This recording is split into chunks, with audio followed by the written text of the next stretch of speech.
जन्मदिन है संविधान रचवैया के, जय जय कर गूंजे बाबा के सैया के।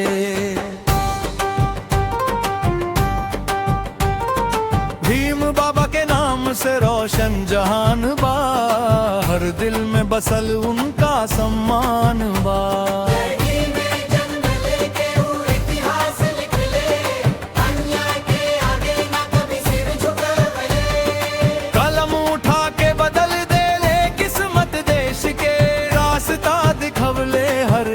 इंसान के शिक्षा के दीप जला के अंधियार भगवले, हक और अधिकार सबके दिल बावले। संविधान बना के दुनिया के दिखवले, भारत के पहचान नया बावले।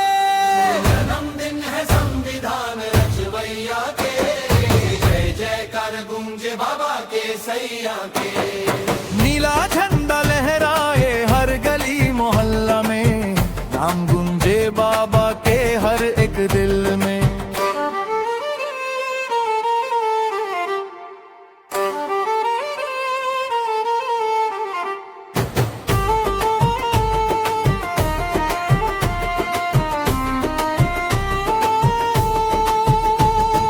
छुआछूत के जंजीर सब तोड़ के रख ले, बराबरी के सपना साकार कर दे ले।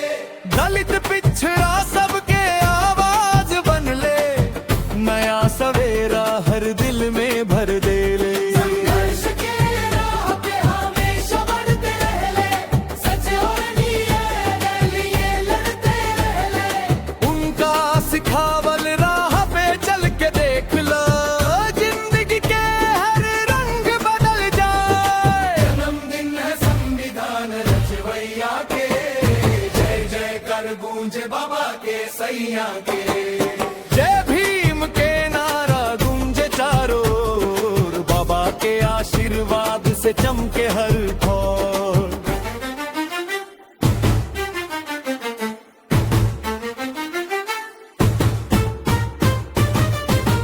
14 अप्रैल के दिन खास बन जाला, हर दिल में बाबा के प्यार जग जाला। फूल माला से सजे उनकी तस्वीर, हर कोई गावे आज उनका तकदीर। न्याय समानता के पाठ पर हवेले, हर कमजोर के हिम्मत बनावले। संविधान में लिख के हक सबके दे ले, देश के मजबूत नींव रख दे ले। उनका आदर्श पे जो चल जाए, जिंदगी में वो आगे बढ़ जाए। भीम बाबा के नाम लेके देख ला, हर मुश्किल आसान हो जाए। जन्मदिन है संविधान रचवैया के, जय जय कर गूंजे बाबा के सैया के। नीला झंडा ऊंचा रहे सदा, जय भीम बोले सारा जहां।